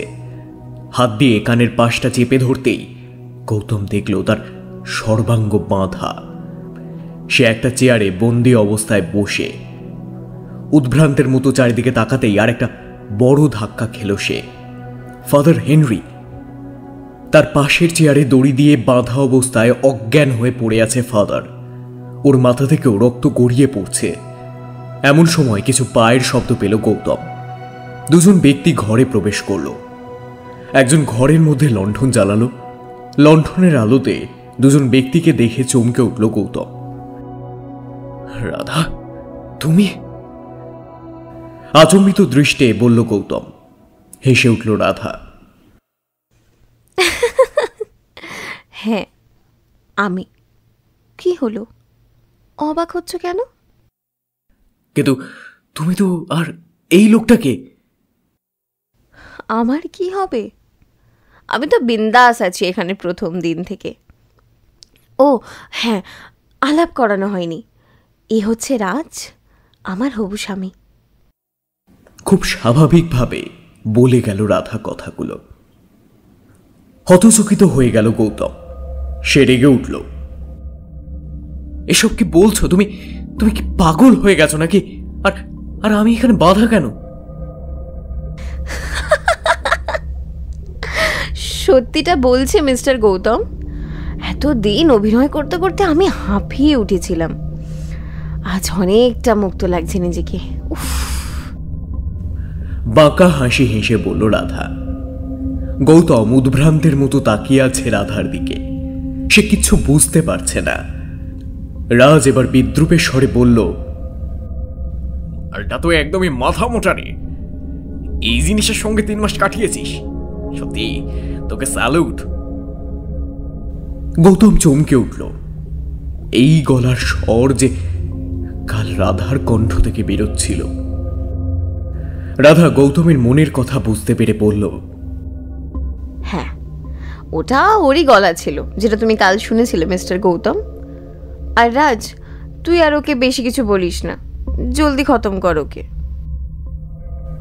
অপলক দৃষ্টিতে চেয়ে আছে গৌতম রাধার দিকে। তার মুখে চোখে ভয়ঙ্কর ক্রোধ। ব্যঙ্গ করে রাধা বলল, ওলে বাবা, লাগ হচ্ছে? হ্যাঁ মিস্টার রায়চৌধুরী, আমি রাজকেই ভালোবাসি। তোকে বাবার চাপে বিয়ে করেছিলাম, বড়লোকের বোকা ছেলে, তোর সাথে আমি থাকতে পারি? প্ল্যান রেডি হয়ে গেল তোকে সরানোর। তীব্র বিদ্রুপের স্বরে বলল রাজ। ও এই বাড়িতে শুরু থেকেই লুকিয়েছিল। এই বাড়ির ভুতুরে গল্পকে কাজে লাগিয়ে ভালোই গেম খেললাম শেষ কদিন আমরা। এবার শুধু শেষটা নিখুঁত করতে হবে, ব্যাস। বলল রাধা। রাগে ঘৃণায় কষ্টে কেঁপে উঠল গৌতমের সমস্ত শরীর। এরকম বিশ্বাসঘাতকতা, প্রতারণা তার মতো মানুষের সাথে কেন? চোখ দিয়ে জল গড়িয়ে পড়তে লাগলো তার।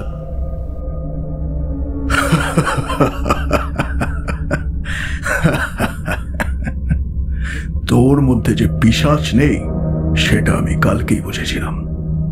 তোদের খেলার সাথে আমি সাথ দিয়ে গেছিলাম তোদের আসল রূপটা জানতে। আর দেখ, শুধু তোদের সত্যটাই না, এবারই আসল মালিকের সত্যিটাও আমি জানতে পেরে গেলাম।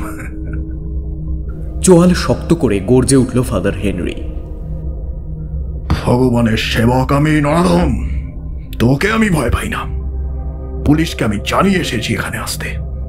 খানিকক্ষণের মধ্যেই পুরো পুলিশ ফোর্স এসে যাবে এই ভিলায়, তোরা কেউ বাঁচবি না। আর হ্যাঁ, যে আত্মার নাম নিয়ে তোরা এই চক্রান্ত চালাচ্ছিলি, আসলে সে একটা শুভ আত্মা। তাকেও এভাবেই চক্রান্ত করে মারা হয়েছিল 100 বছর আগে। রাধা সব কথা মন দিয়ে শুনছিল। শীতল কণ্ঠে সে এবার বলল, তাহলে তো খুব ভালো ফাদার, ইতিহাসের পুনরাবৃত্তি হবে আজ আবার। শুধু এবার তুইও মরবি। রাজের দিকে তাকিয়ে গুলি চালানোর অনুমতি দিল রাধা। আসন্ন মৃত্যুর দিকে বুক উঁচু করে চোখে চোখ রেখে বসে রইল ফাদার হেনরি। গৌতমের তখন মাথায় মারাত্মক ব্যথা শুরু হয়েছে। সব এলোমেলো হয়ে যাচ্ছে তার। শুধু মায়ের মুখটা তার ক্রমশ মনে পড়ছে, আর বুকটা ভার হয়ে যাচ্ছে। দুনিয়াটা যে এত নির্মম সেটা আগে কোনোদিন ভাবতে পারেনি সে। মায়ের কথা ভেবে বুক ভরা যন্ত্রণা নিয়ে মৃত্যুর প্রহর গুনতে লাগলো সে। হঠাৎ ঘরের মধ্যে একটা দমকা হাওয়া বয়ে গেল এবং সাথে সাথে একটা ভয়ঙ্কর আওয়াজ কাঁপিয়ে দিল গোটা ভানকুর ভিলাকে। Welcome to my home.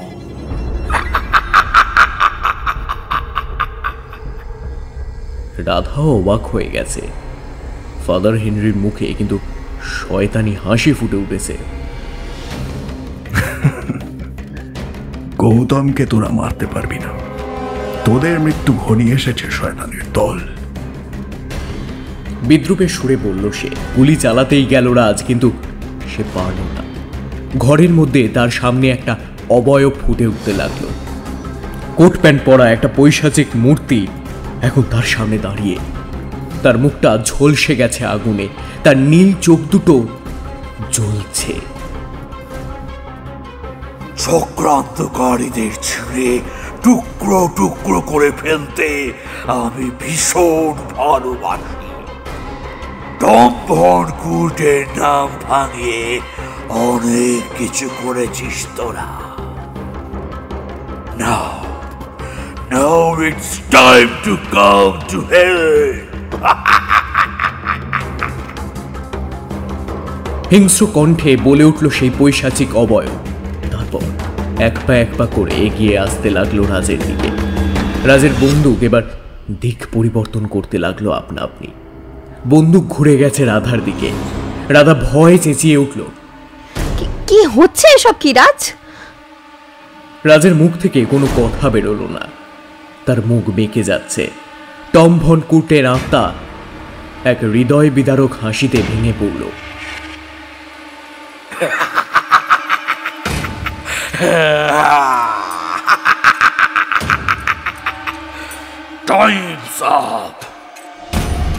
সঙ্গে সঙ্গে গুলি চলল। রাধার মাথায় গুলিটা লাগলো। লুটিয়ে পড়ল তার মৃতদেহ মেঝেতে। রাজ কিছু বলতে পারল না, শুধু বিস্ফারিত নয়নে দেখতে লাগলো বন্দুকটা এবার তার দিকে ঘুরে যাচ্ছে। তারপর নিজের হাতে সে নিজের মাথায় গুলি করে মারল। মেঝেতে পড়ে গেল তার শরীর। টমের প্রেতাত্মা এবার ফাদার হেনরির দিকে এগিয়ে এলো। আমি কোনোদিন অন্ধকারের সাহারা নিইনি ফাদার। আমার সাথে বিশ্বাসঘাতকতা হয়েছিল। আমার বউ আমায় হত্যা করেছিল। এত বছর ধরে আমি শুধু শয়তান লোকদের দমন করে আসছি এই ভিলায়। আত্মা এখানে আটকে আছে ফাদার। আমায় মুক্তি দিন ফাদার, মুক্তি দিন। ফাদার হেনরি বলল, In nomine Patris et Filii Spiritus Sancti. Amen. সঙ্গে সঙ্গে টমের আত্মা মিলিয়ে যেতে লাগলো হাওয়ায়। ক্ষীণ গলায় শুধু তার একটাই কথা শোনা গেল, মুক্তি, মুক্তি, মুক্তি। হলঘরের ঝাড়বাতিটা হড়মড় করে ভেঙে পড়ল। ভানপুর ভিলা আজ অভিশাপ মুক্ত হল। গৌতমের জ্ঞান ফিরল জেলা হাসপাতালে। তার পাশে ফাদার হেনরি বসে আছে। সে হেসে বলল, কেমন লাগছে মা বয়? একটু ভালো ফাদার, উত্তর দিল গৌতম।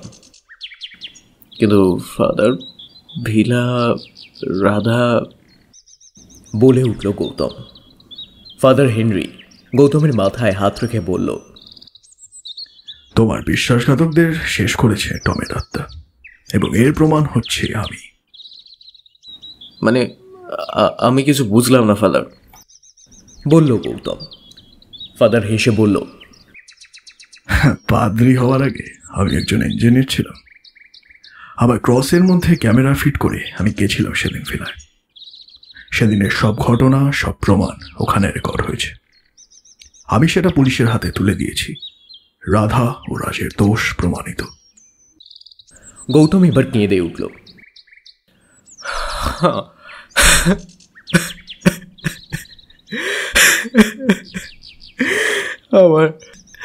আমার সব শেষ হয়ে গেল ফাদার, সব শেষ হয়ে গেল। গৌতমকে সান্ত্বনা দিয়ে ফাদার বলল, এটা তোমার জন্য এক নতুন শুরু মা বয়। ক্রাইস্ট তোমার মঙ্গল করবে। আমার আশীর্বাদ সর্বদা তোমার সাথেই থাকবে। এই বলে ফাদার হেনরি উঠে বেরিয়ে যাচ্ছিল। ঠিক তখনই গৌতম প্রশ্ন করল,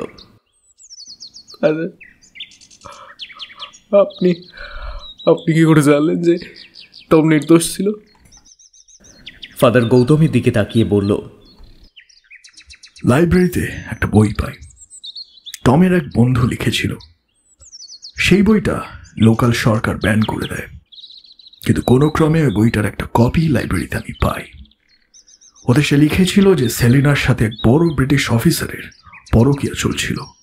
তারা দুজন মিলে টমের ব্যাপারে কুৎসা ছড়ায় এবং সেলিনাই নাকি খুন করে টমকে। আমি ওই বাড়িতে গিয়েই বুঝেছিলাম যে ওখানে কোনো শয়তান আত্মার বাস নেই। বাকিটা তো তুমি জানোই। আচ্ছা, আমি আসি। তোমাকে কদিনের মধ্যেই ছেড়ে দেওয়া হবে। একটা নতুন জীবন তৈরি করে গৌতম। বাই। এই বলে ফাদার চলে গেল। গৌতম চুপ করে বসে থাকল। তার মন কৃতজ্ঞতায় ভরে উঠল টমের আত্মার প্রতি। চক্রান্তকারীরা যুগে যুগে আসবে, কিন্তু পরিত্রাতাও আসবে বিভিন্ন রূপে। বাইরে বৃষ্টির দিকে তাকিয়ে মনে একটা অদ্ভুত অনুভূতি হলো গৌতমের। চক্রান্তের কালচক্রে মানুষ ফেঁসে যায় অনেকভাবে, কিন্তু পরিত্রাণ ঠিকই হয়। শুধু পরিত্রাতার রূপ ও পরিভাষা পাল্টে যায় যুগে যুগে। শুনছিলেন আজকের কাহিনী অথিরা পল্লীর বিভীষিকা। কলমে বই সম্পায়ন দাস। গল্প পাঠে ছিলাম আমি অরিত্র, এবং আমার সঙ্গে ছিল তানিশা, সৌরভ, রাজ, বই সম্পায়ন বর্ণিশা। তাহলে কেমন লাগলো আজকের গল্প জানাতে ভুলো না কমেন্ট বক্সে। আর এখনো চ্যানেলটাকে সাবস্ক্রাইব করোনি, কি করছো? এখনই সাবস্ক্রাইব করো আর পাশে থাকা বেল আইকনটা প্রেস করে দিতে ভুলো না। তাহলে চলো, আজকের মতো টাটা, দেখা হবে নেক্সট এপিসোডে।